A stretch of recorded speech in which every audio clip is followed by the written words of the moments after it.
Hello and welcome everybody to this week's DevCentral Connects. My name is Boo, your host today. I'm one of the community evangelists with the F5 DevCentral team.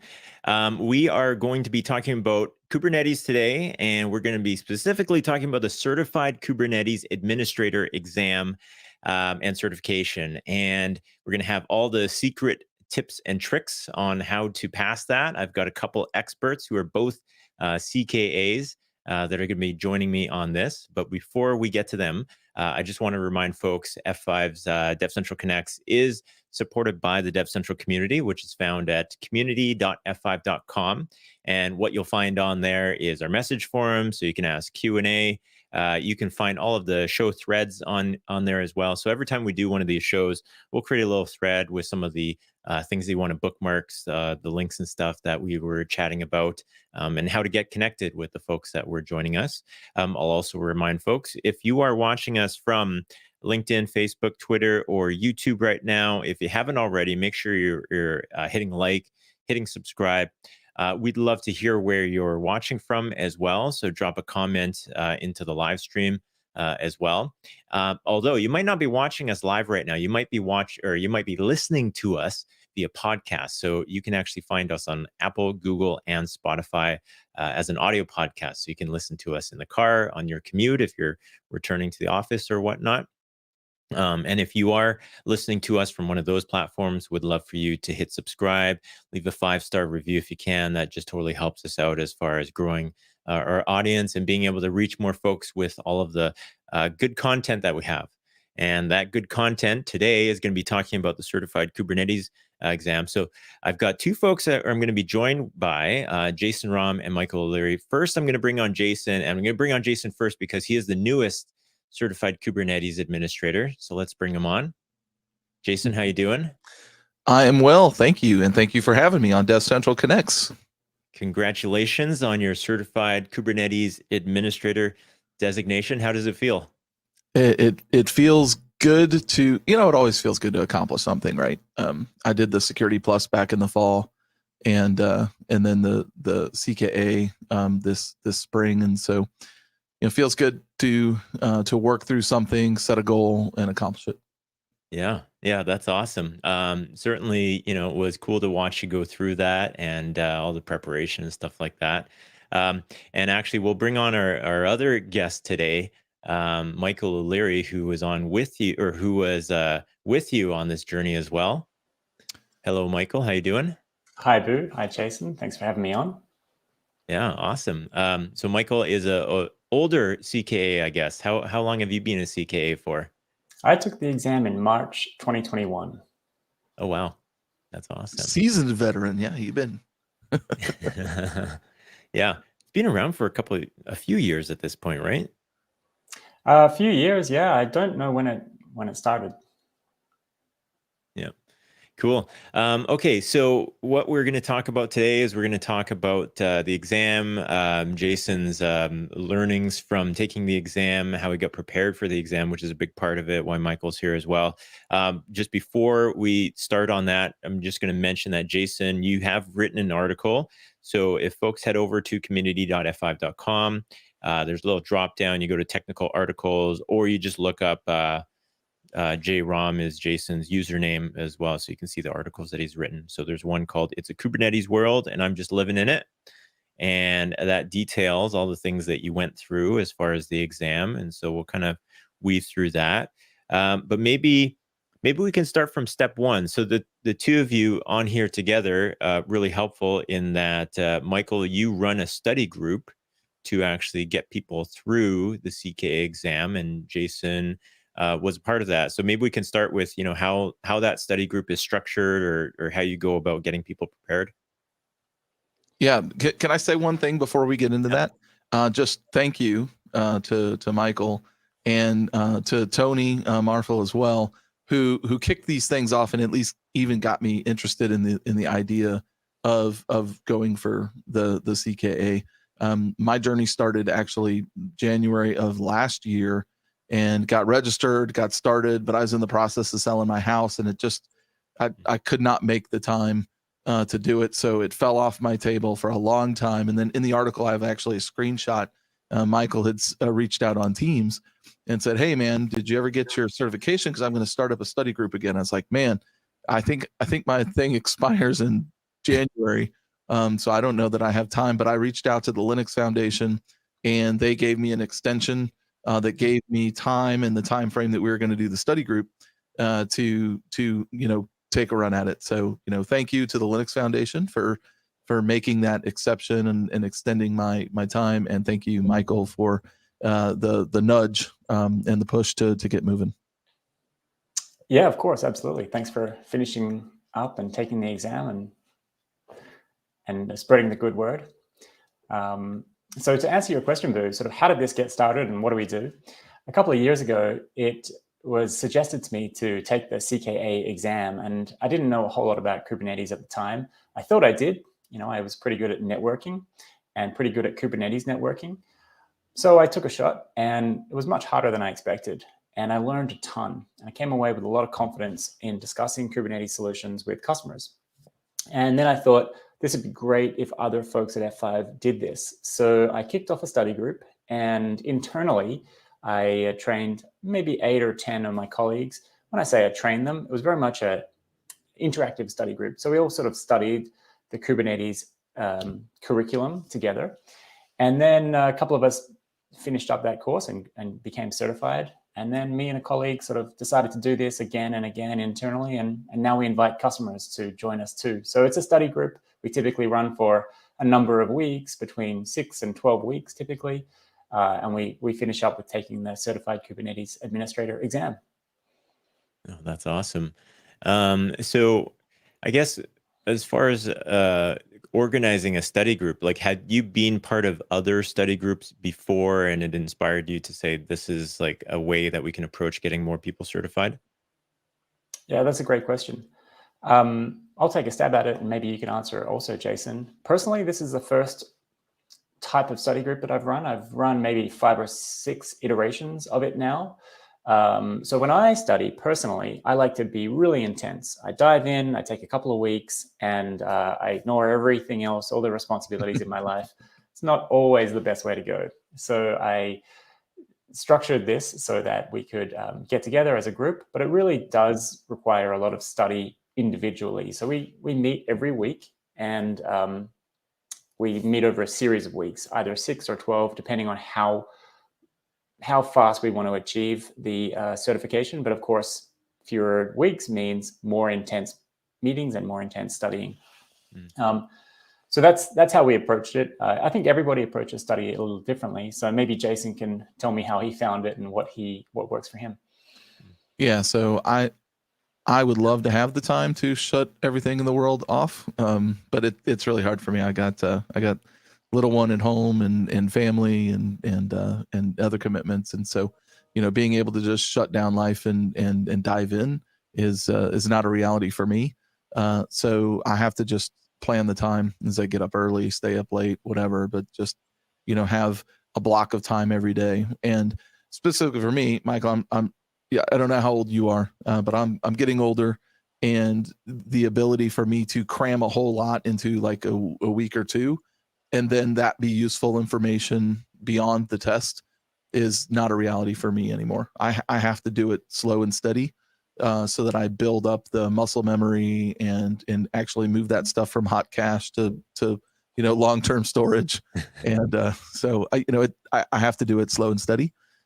Which is not to say that a 6-week time frame doesn't work. It just means I can't be all in for an intense exam cram type experience. I have to do the work over time in order for those skills to translate beyond the prep for the test. Yeah. So how, I guess for the study group, how is it structured? Do you guys just take the blueprint? I'm guessing there's a public blueprint for the CKA. You take that and you digest it over a number of weeks. You guys break it up, or is it already broken up, that blueprint? Yeah, I can answer that, and maybe Jason could tell me how I go and how it works for him, because he just took the exam a couple of months ago. The CNCF are the group that administer the CKA exam, and they give you an idea of what's going to be in the exam because they give you weightings of each topic, and there's sort of 5 topics or 5 weightings that they give you.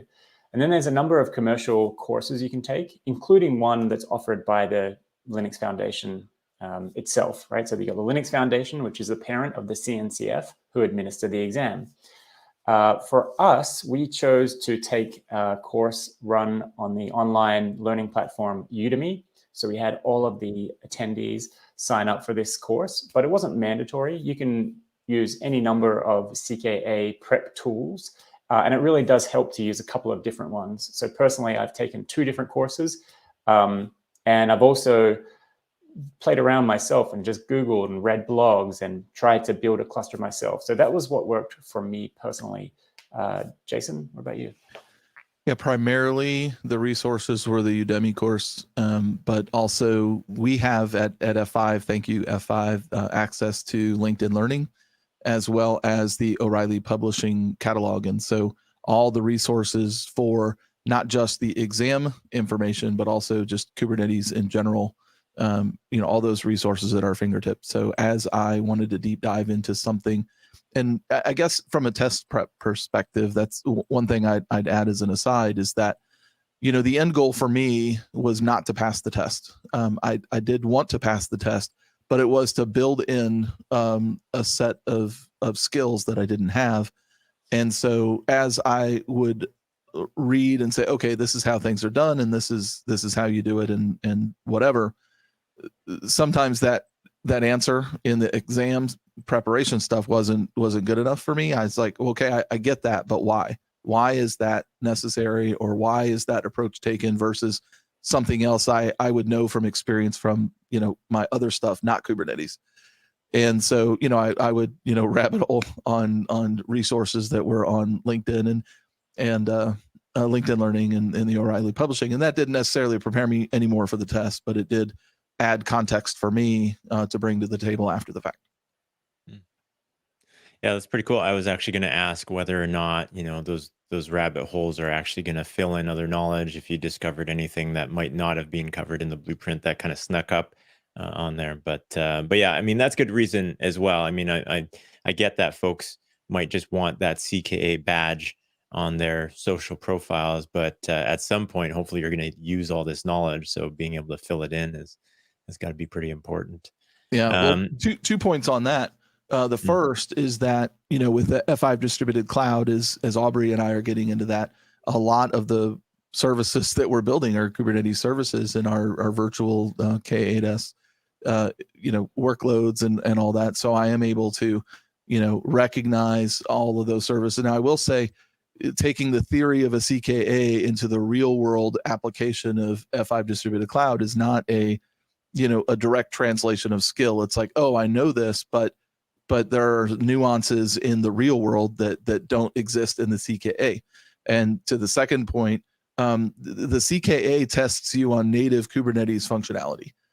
It is not testing you on ecosystem, which is very, very robust. If you've looked at all the plugins, and whether it's a container, the container plugins, or the storage plugins, or the networking plugins, all these things are very rich in the ecosystem, and none of that is tested on the CKA. So when you, like at the top of the show, called us experts, I won't speak for Michael, but I know for me, it's like I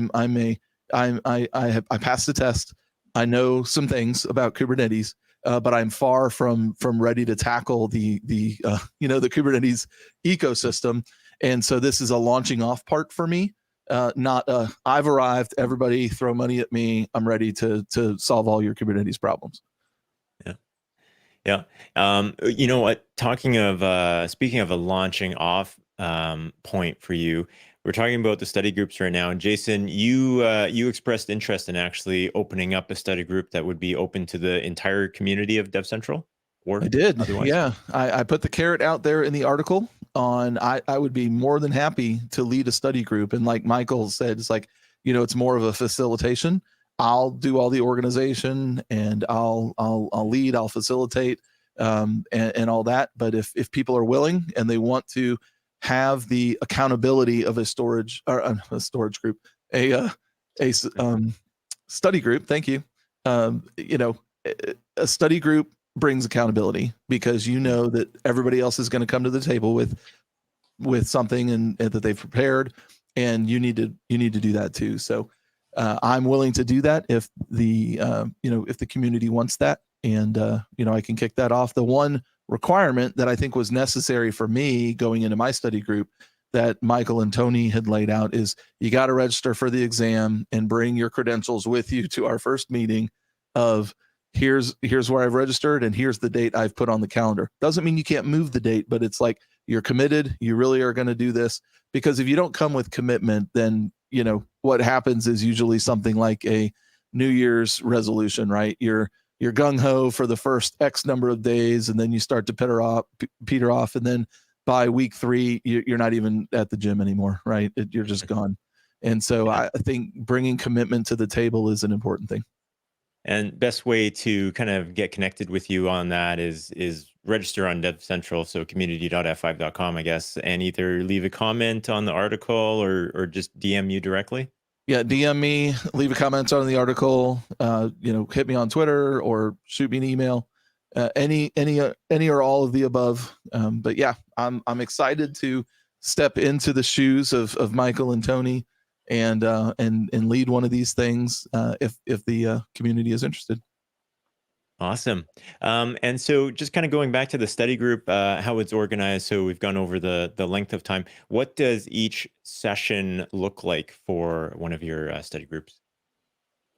Well, that's a good question. So what we found has been working pretty well is to make sure that every attendee is really involved. So during the week, you're expected to learn that week's topic and then come and present that topic to the group, rather than getting together and one person just sort of reading out the learning points for that week. It really helps if one person has one person every week. So choose a different week. Be the presenter and show that you've done the learning. We also try to keep it interactive. So we give each other tips. If anybody has passed the exam already, because some of the people in the study group might choose to take the exam earlier than others. So that those people can sort of mentor and give tips for earlier people that are earlier in their journey. And we also take practice exams. When you sign up for the CKA exam, you get 2 attempts. So you get 2 attempts at the real exam. You also get 2 attempts at a practice exam. And the practice exam is fantastic. It's routinely described as a really great tool to prepare for the real exam. And so we encourage people to take that practice exam and then talk about how they did in that practice exam. So we make the groups as interactive as possible, but we do follow a rough schedule along with the Udemy course that we take. One of the feedback I had for the course for the study group that we went through is that I waited too long to take that first practice exam. And I did it at the very beginning of my test week. And that actually induced a lot of anxiety for me, where I think that if I had taken that practice maybe halfway through the study, then I would have been more prepared for how the test was actually going to take place. Because with the Udemy course, you get access to Code Cloud, and they have practice, like tests along the way for all the material, and it's fantastic and they're really helpful. But they give you instant feedback on whether you were successful or not on each individual thing that you do. So you set up something and you click go and it's like, hey, you did good, or no, that's not quite right. So you have that instant feedback, and it's comforting to have that instant feedback. The real exam obviously is not that way. And it's actually way more complex because they take a lot of those different individual skills you learn throughout the course and they compile them into one topic. And so you might have to deploy a pod and then set up permissions for your ability to deploy that pod, and then your ability to communicate with that pod, and then troubleshoot why that's not working, and all of that compiled into one question. There's a lot of anxiety in that if you haven't practiced it that way. And so I think that I would move the first practice attempt way earlier in the experience for 2 reasons. One, so that you know how the test is going to be, but also to give you an idea of how to practice to the test. because the environment in which you take the test is way different than you working on your own computer and being able to pull resources from all different places and copy paste in the native way that you like to copy and paste. None of that is the same on test day. And so if you don't practice like you're going to test, then you're introducing additional possibilities of failure that have nothing to do with what you know and how to example the skills that you've built.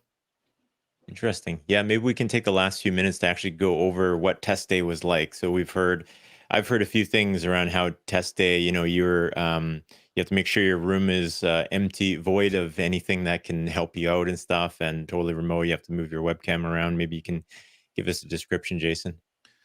So my test experience was way different than Michael's, right? Michael, you took yours before they made a big change. And so you could use your own environment as long as, you weren't going to different sites other than the kubernetes.io documentation. You could still use your own browser for that and all that, right? Yes, it was a little troublesome though. So they made some changes so that you don't have to install browser plugins and that sort of thing. So your exam was a little different. Yeah. So in mine, like you get set up and then they launch a private browser experience to where you have nothing else running on your computer. In fact, I even had to disable some of the IT related things on my corporate machine that would not disable. So I ended up having to use my private machine, which is a way smaller keyboard so I was already disheveled before I even got into the real experience. Can't use an external monitor. To your point about the room, I tested in the room behind me because it's my son who's at college all the time's room and there's nothing in there. So this is moving there. But yeah, you have to webcam the whole room, top to bottom, left to right, just to make sure there's nobody in there whispering stuff in your ear. You can have water, but it has to be a clear glass or, plastic container, nothing with words on it. And even they're watching your hands every now and then. It was show me your hands. And if you move your hand off screen or whatever, they're no, they have to be visible. And so it's the proctor is, I don't know, it feels like prison while you're testing. So there's that extra part. But then also the copy paste environment was not awesome. And whatever the test, it felt like Slackware 1.0 GUI experience with the browser is like Netscape 3 or something like that. It was terrible. And just the environment was not awesome. And then I resized the window once and then it blew my font so big that I had to slide windows back and forth and up and down the rest of the test. The last 40 minutes or 80 minutes, I forget, of the test, I'm sliding windows around. So I had that additional thing. So that the test environment was not a great experience. So if you don't really know your material going into it, those kinds of distractions can kill you. Wow. Yeah. And how long did this test go on for? I think it was a 2-hour exam. I had on mine is 17 questions and all the hard ones were front loaded. So, as a tip that somebody might be just kind of quickly browse through all your questions, because you can move on to a different question without answering the one. You just select it. And so maybe just as a reduce your anxiety, just kind of flip through the test real quick, not more than a minute or two, but flip through the whole test to kind of get your bearings. Because all of my really hard ones were front loaded in the first 9. And so I was and I didn't do that. And so I'm man, there is no way I'm going to get anywhere close to finishing this test because these front loaded ones are so hard. There's so many steps involved. And there were a couple I wasn't really sure on. But I worked through those. And then at the back half, there were some that were 1-2 steps. And so I ended up finishing with, I think, 17 minutes left on the clock. Wow.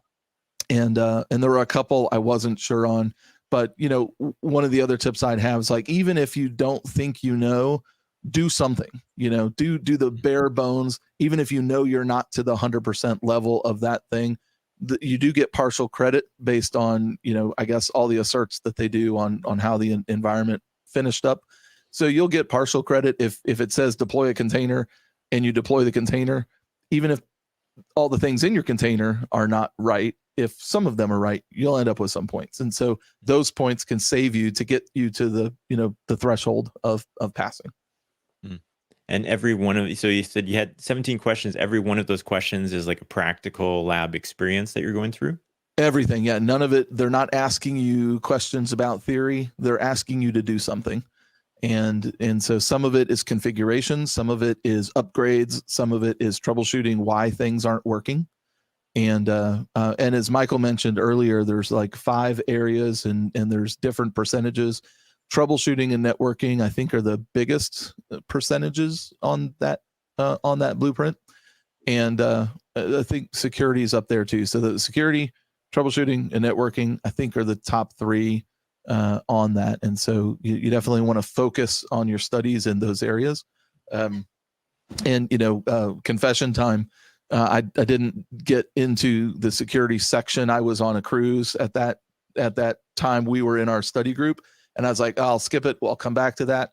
And I did all the labs, but I didn't go through the course stuff and really digest and internalize what the overall point of the security. So that was a weakness for me going into it. But the practical part that they asked, I didn't have a problem with because I'd done the labs. Yeah. Very cool. Okay, so we just got a couple minutes left. Maybe I'll let each of you have a go at sharing your best tips for getting a pass on the CKA. Maybe we'll start with you, Michael. Practice, practice, practice. You can find 2 practice tests when you purchase the CKA exam, plus 2 attempts at the real exam. So you don't even have to pass the real exam the first time. You can also go out on Google and find some practice tests. They're probably going to be in written form, but there's nothing like hands-on labs. Also, if you sign up for a course, Udemy has a course, there's a LinkedIn Learning. I remember just Googling around and taking any sort of free course I could, even if it was really short. Any hands-on practice labs that you get really translate to usable skills both in the exam and after the exam when you're working in the real world. That's my tip, Boo. Awesome. And Jason? Yeah, mine would be just go build stuff. It doesn't even have to be the exam related, like do this, do that. Go build stuff. Download Minikube, or there's 100 different things that you can get for free and put on your virtual environment on your laptop, or if you have some hardware laying around that you can build a cluster, just go build stuff and find projects that use Kubernetes orchestration environment and deploy workloads and all that. Go build stuff. That'd be my biggest tip for the preparation side. And for the exam itself, do the work. Watch the tutorials. Actually shut down all your notifications from work, and tell the kids to go play outside. Take the few minutes that you're actually studying and be focused and do the work. Awesome. And very cool. Real quick, just as I know we're getting close on time, but as a pet peeve, the tutorials out there, whether it's for me the Python is like learn Python in 24 hours, or you can do this in 3 days. You can't do it in 3 days. You can't. Kubernetes is a big thing. There's a lot to the native stuff. There's even more to the ecosystem, and it's not going to be overnight. So do the work. Awesome. Very cool. Jason and Michael, thank you very much for joining me today. I'll pull you guys backstage, but we'll have links to all this stuff. And please send Jason a PM if you want to get involved in his study group. Thanks, Boo. Awesome. Thanks, guys. Good to see you, Michael. You too, Jason. All right. Very cool. Again, Jason is going to run a CKA study group. I hope lots of people join that, and we have a lot of good discussion happening on there. So if you head over to community.f5.com, if you haven't registered already, just get registered, and you'll be able to send Jason a DM on there and be able to just find out more information on how to get involved in the study group.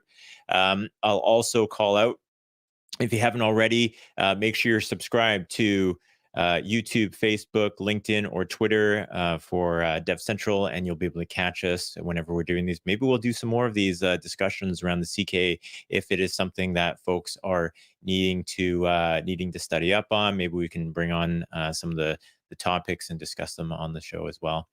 Otherwise, also, you might be listening to us right now. So Apple, Google, or Spotify, make sure you're subscribed on there.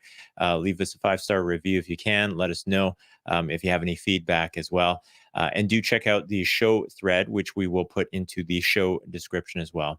Otherwise, I'd love to thank everybody for joining us this week, and we will see you on the next one. Bye for now. Well, thanks for checking out that video. If you have any questions, leave a comment down below. While you're down there, hit the like button and subscribe if you haven't already. You might want to check out one of these videos over here. And if you haven't already, go check out community.f5.com. This is where all the DevCentral Connects hosts hang out, as well as the rest of the community. It's free to sign up, and we'll see you there.